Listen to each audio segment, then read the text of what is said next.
Hi mga Beshi Waps! So for today's video, na hindi na today's video, Charis, hindi, ito yung second day namin sa La Union and ito yung kadugtong niya. Of course, second day nga lang namang nauuna sa second day, Charis.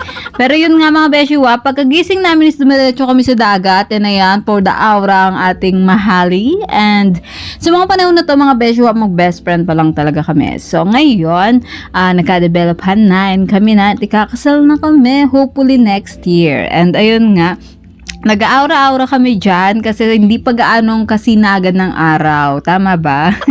Yun, hindi pa masyado maliwanag yung araw. Ha? Hindi pa masyadong maaraw. O, yun. So, nag-aura-aura siya dyan and after niya, syempre ako naman. So, ako, konting shot lang siya talaga para siyang model. Alam mo yun?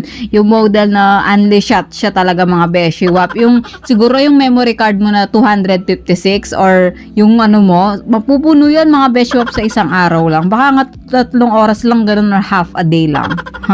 And then na yun, after namin dyan mga Beshi Wap is of course, nagka-araw na mga Beshi Wap. Ayaw namin sa araw, hindi ba?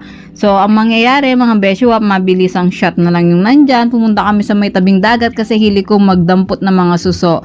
And dito mga Beshi Wap, nakalimutan ko. Basta santo-santo yan eh. Sobrang daming tao dyan, grabe. Kahit morning pa lang, makikita mo na yung mga tao nasa dalampasigan na talaga ng dagat. So, ayun, ito, nag-aura pa din siya mga Beshi Wap. Sabi ko may araw na iitip na ako. Sabi niya hindi.